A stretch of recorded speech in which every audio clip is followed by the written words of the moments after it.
Hi, everybody. Welcome to Plant Powered Conversations that Sprout Ethical Change.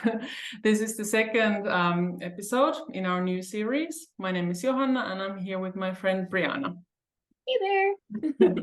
So we're both copywriters, marketers, and vegan, and passionate about building a more sustainable and ethical world for all beings.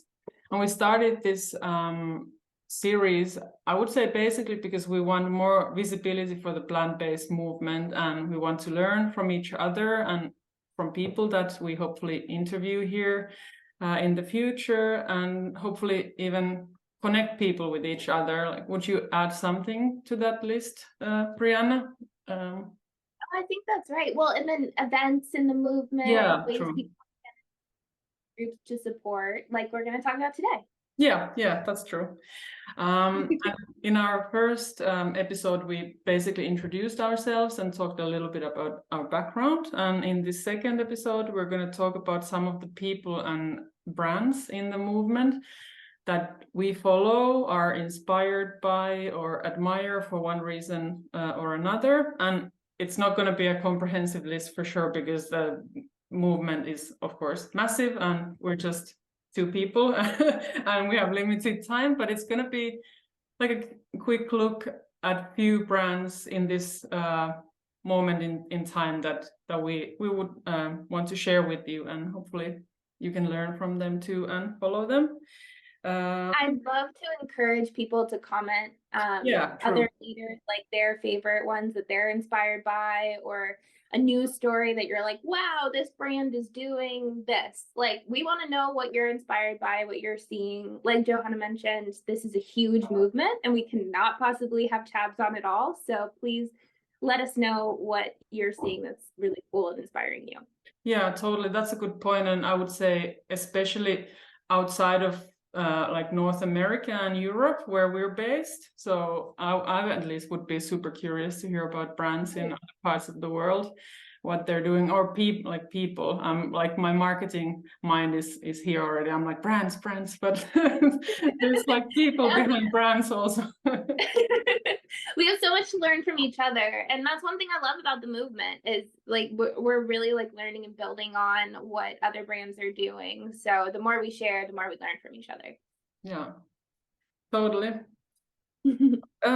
Shall we get started? Okay, one more thing. So we try to keep these episodes to like 30-40 minutes, so just to give you like an idea of what to expect. And remember that you can like speed it up, like listen to this recording a bit faster if you want.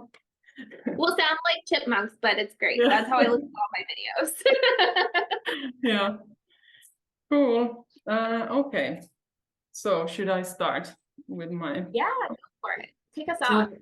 Yeah, so the first person I wanted to mention is Jennifer Stojkovic. I'm not completely sure how to pronounce this, but she's somebody I've been following on LinkedIn for a while. She's the author of The Future of Food is Female, Reinventing the Food System to Save the Planet, and also the founder of the Vegan Women's Summit, which is actually, I think, going to happen like when we publish this episode. And Brieanah, you're going to be at the event, so that's pretty exciting. I can't make it this year, but I'm like setting the intention to be there next time. And yeah, so what Jennifer talks about a lot on LinkedIn, it's things like women's leadership, like alternative protein and food technologies, and also like diversity and inclusion.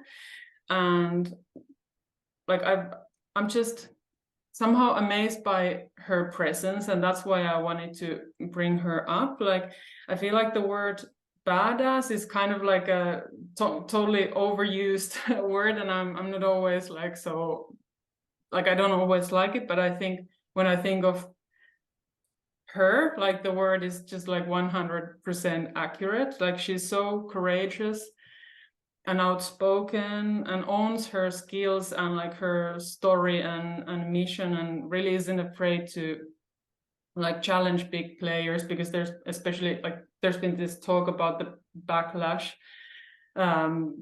towards like the plant-based movement, and how she's like spoken about that and kind of challenged some of the narratives. And she's also like a woman of color, and it must have been really hard for her in this industry, and she's just not afraid to show up, or even if she is, she does it anyway. And for me personally, as but even though I know like logically that my story and my background it's like what makes me special, like anybody, but it's still sometimes I like to hide and make myself small, and I'm just really like I find it very empowering what she's doing, and that's why I really wanted to like mention her and really encourage everybody to follow her and learn from her. Yeah, definitely. And I think they still even have virtual tickets to the Vegan Women. Oh yeah, true. So if it's something like, if you check her out and you check out the event and it's something you're interested in, like definitely encourage you. Johanna and I both attended virtually last year when I was in LA. Yeah. And found it really valuable even virtually.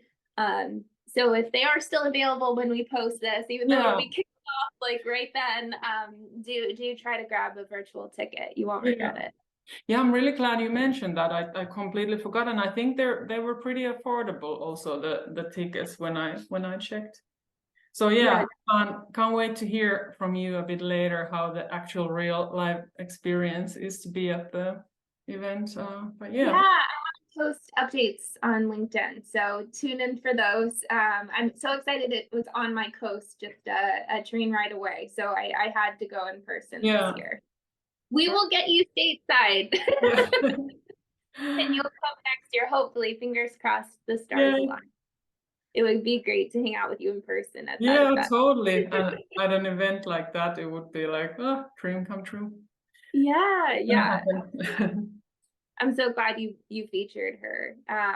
And then I wanted to talk about actually one of the speakers, Miyoko, who's going to be at Vegan Women's Summit. So it flows perfectly. And everything that you said about Jenny being a badass and a leader and a minority woman leader in this space, I think applies to Miyoko as well.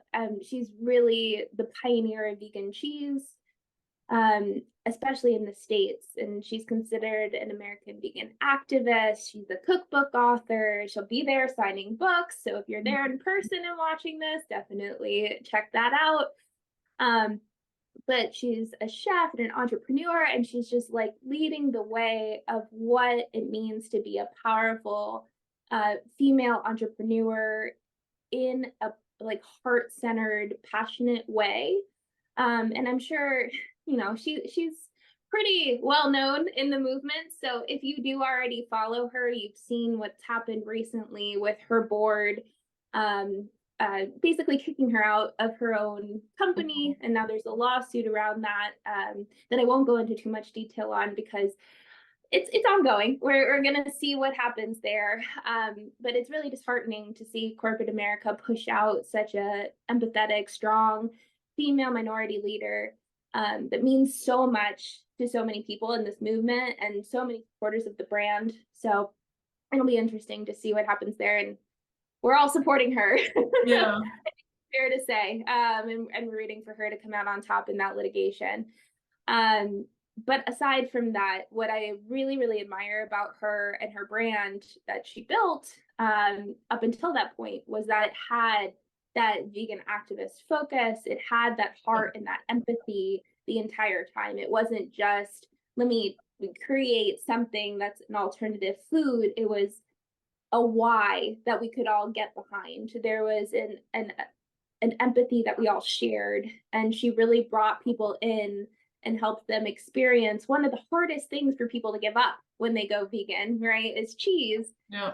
And she really made it approachable and then brought them along in the story of what it meant to be plant-based, what it meant to be vegan for the environment and the animals outside of that. And so if you don't follow her, definitely do, if for nothing else than to support a wonderful female leader that needs your support right now. yeah, I just had to bring her up, and I'm so excited to hear her at Vegan Women Summit, and she will definitely be in an update. Cool. Yeah, thank you for sharing that. I actually like discovered her like not that long ago. Somehow I realized that she's, or maybe like in the circles where I move, or in my social media, like in Europe, like she I feel like didn't have like such a like this almost like a celebrity status, but I'm like so happy to have discovered her, and it's just wishing her all the best, and you know, I believe that, you know, good people win and justice wins in the end. So definitely, we have to believe that, right?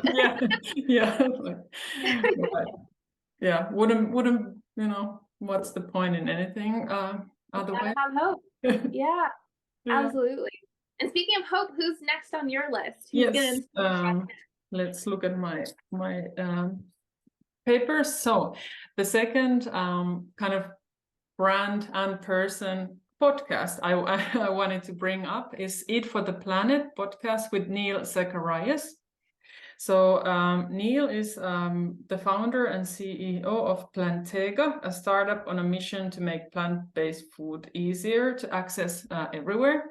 I actually don't know like his brand so well, but I know the podcast. I've been listening to it for like a couple of years, I think, not every episode. But yeah, Eat for the Planet, it's I would say like a leading podcast in this space, like covering people and ideas and like technologies in this plant-based food scene.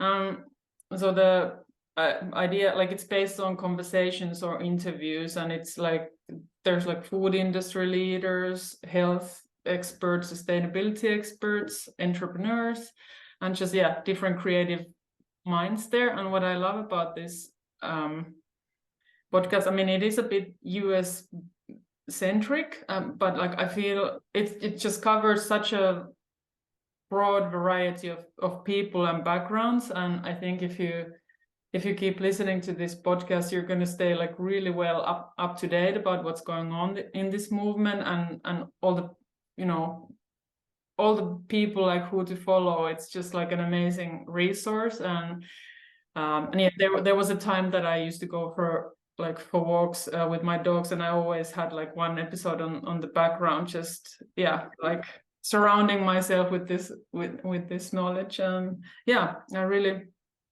love it. And there's already like nearly 2,200 episodes, so there's a lot to listen. And they're also quite like not beefy, but like beanie or something. Like they're like they're quite long, like an hour, some even longer. So there's a lot to learn from. So cool. Okay, I'm gonna add that one to my list, because summer travel, or depending on where you're watching this from, it might be a different season, but in the States it's summer, and so as I'm on planes and driving around, I'm going to be listening to those episodes. That's a great recommendation. Very good. Thanks for bringing that. Sure.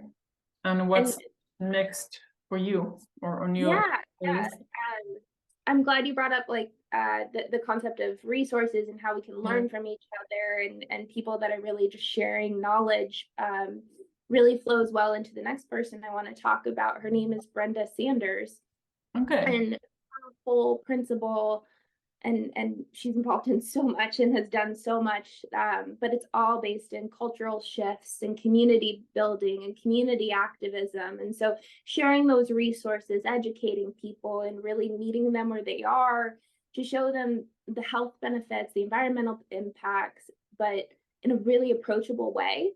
And especially in communities of color, minority communities, she's going to them. She talks a lot about like doing cooking demonstrations in churches, you know, and really being boots on the ground in the work that she does. And where is she based? Baltimore, Maryland. In the States. So she's the executive director of the Afro-Vegan Society. She's the co-creator of the Vegan Soul Fest. co-owner of the Greener Kitchen. I mean, she's all over the place, really trying to get people in the fold, bring them in, and just make it super accessible. Because she talks a lot about, and I'll mention too, she has an essay in this book, The Good It Promises, The Harm It Does. And I know it's backwards, so I'll put a link when we post this, but it's a series of essays about effective altruism and the impacts that it has on this movement. And very high level, because I'm still learning about it myself, effective altruism it's kind of a corporate approach to giving, and because it's based on statistics and return on investment. And so she talks about the struggle of community-based activism getting funding because investors don't really understand, okay, but what is the return on investment? People are you reaching, and what's the impact of that? To her, it's more important to go to somebody's house and have a conversation about food and culture and like really identify and meet them where they are and where they're comfortable than to just like put out a bunch of information and hope that it sticks. And that's how Vegan Soul Fest has really grown. They really infuse this cultural aspect into veganism, and it comes from a place of like people first that I really respect. And so I definitely recommend the book. I recommend her essay and checking out those events, and I'll put all the links in the post as well. But I just really wanted to feature her in the programming and resources that she puts out there, because it is, in many ways, like people outside the movement look at veganism and they're like, oh, radical, like, and then they just don't want to touch it. And so the empathy that she leads with and trying to pull people in with things that interest them is just really inspiring and a really, really interesting approach that I encourage you to learn more about. Okay, amazing. I'm gonna mark down and the book. Like I also recently discovered this effective altruism. There's one, like, I guess you could call this person like a vegan influencer in Finland who's like talked about it, and I was like, oh, okay, what is this? And happy to learn more about that too.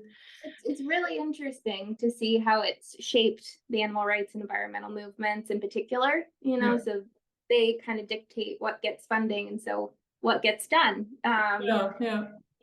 So it is a good read. And we'll have to do an episode about that. We'll do like a book club episode or something. That's a good idea. All right, who's next for you? So now I want to move more towards marketing and bring up a brand. They're called Heura Foods. I'm not totally sure if I'm pronouncing that right now. It's sounds good to me. I think like Heura. So Heura is a Barcelona based plant-based meat company, and what is special about them is that they're really combining their activist background with science to produce something that they call meat successors. So not like meat replacements or alternative meat, but really kind of the what comes after meat. And I found so last autumn, or like September 2022, I was at this new food conference in Berlin, and that's where I discovered Heura, the co-founder. There's two guys who founded it. He's the CEO now, Mark Koloma. He did a presentation which was basically on branding, like how being a unique brand. The idea of the talk was that like building a unique brand, that it can like elevate the entire category, kind of like when we're talking about like plant-based meat, for example. And I was just blown away. I mean, well, like we're both geeking on like marketing anyways and branding, and then to like come to this conference that's all about plant-based food, and there's like this like amazing talk about branding, and I'm just like, my mind is gonna explode. This is so awesome. Like, how can you kind of combine two things I love so much? So I was so inspired, and they like again like empowered me, because they're like animal rights activists, like their background. Like I think Mark, I think he like quit school at 16 to become an activist, and like he was really like grassroots activism, like activists like demonstrating and different kinds of things. And then it just felt like at some point that as much as they did, it wasn't making like a big enough impact. And I mean, this is also my experience as an activist, that it's just never enough, and things progress so gradually. So then they decided to start making like something that has never been seen before, like basically they started with like I think burgers, and now they have these like different kinds of like meat successor products, and they're the market leader in this category now in Spain. And like I'm kind of repeating myself, but what is so amazing is that they really don't shy away from their story, that they have this activist background, that they have a mission, and they openly call themselves like food rebellions, and they're about like changing the status quo, and they've really built like a movement around the brand. And I think this is like, that's really special. I think they have, I wrote it down, they have something like over 200,000 followers like on the Spanish like Instagram, and I think that's pretty amazing for like a food brand. And they've grown massively in just a few years. I think they just turned 5 or 6. Wow. And it's just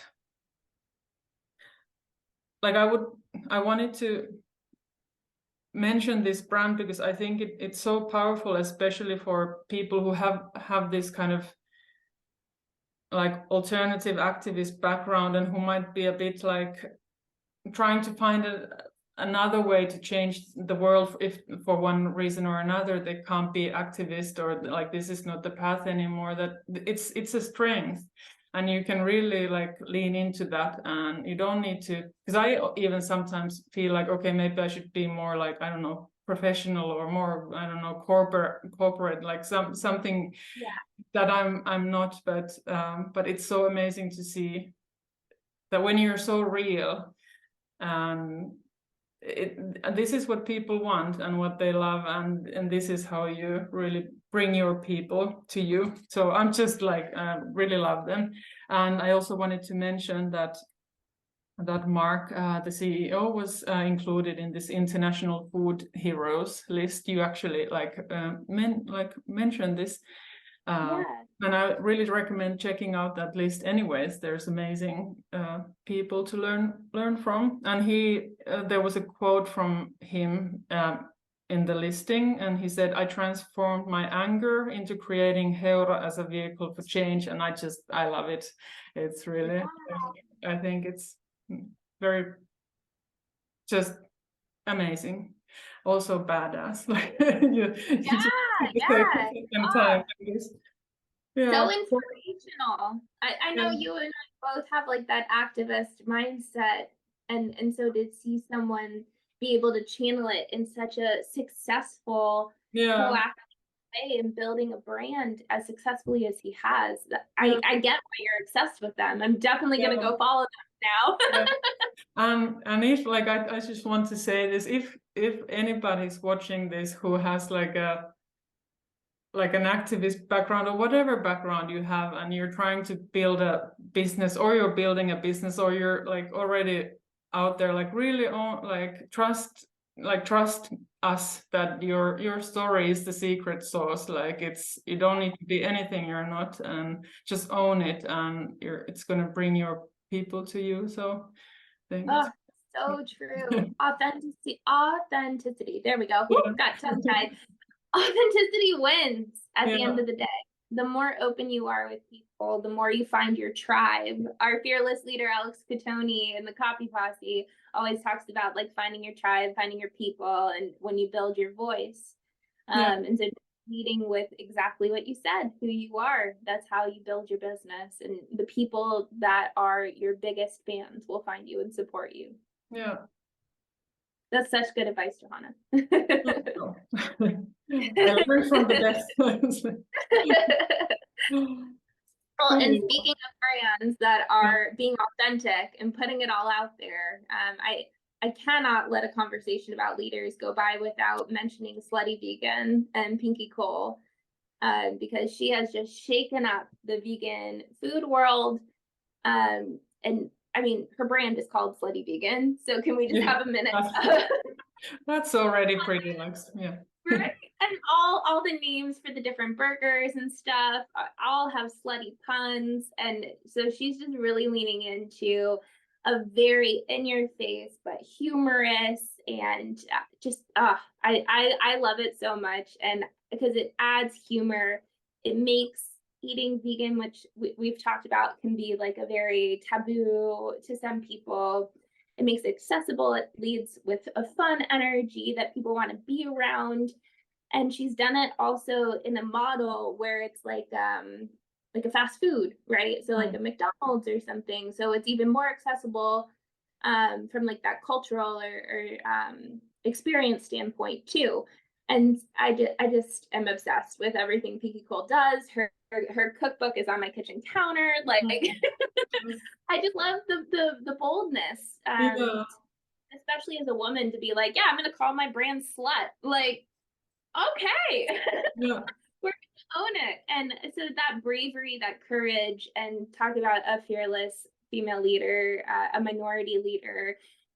She is expanding her brand constantly. I think they're opening up a new location near me in Washington, D.C. So I'm so excited. Yeah, just absolutely had to talk about that when we're talking about authenticity, because she's just leaned into it.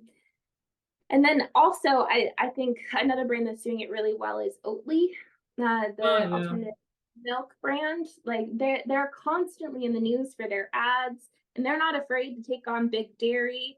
Like many of you have probably seen the recent billboard stunt that they pulled. They put a billboard up with their emission statistics and called the dairy industry out to fill in theirs. They left a blank for the dairy industry on this huge billboard next to theirs.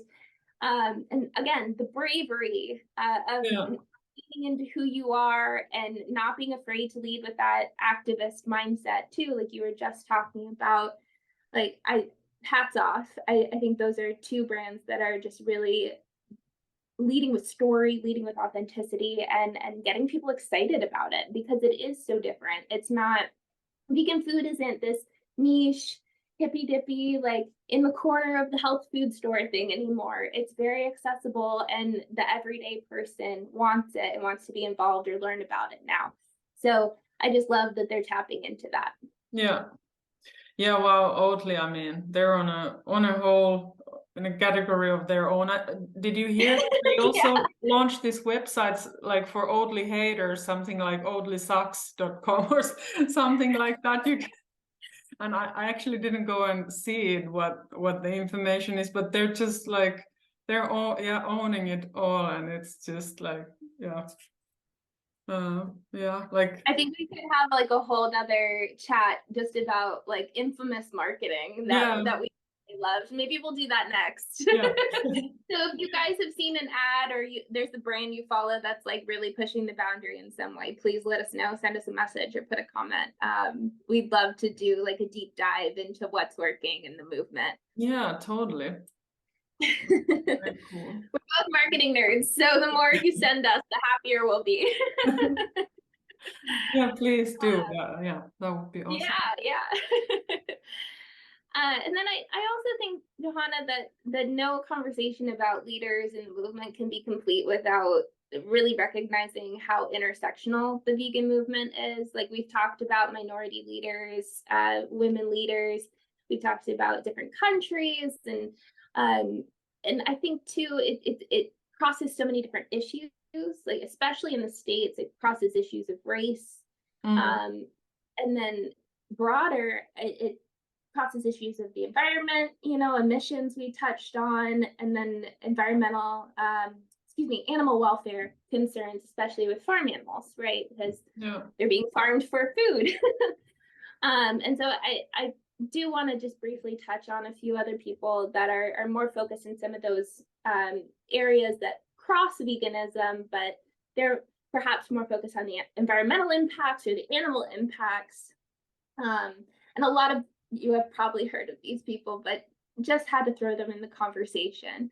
So Greta Thunberg for her environmental advocacy, Genesis Butler for her environmental and animal advocacy. Both are very young people, and they are so influential in using their voices to really mobilize a younger generation, which is so inspirational.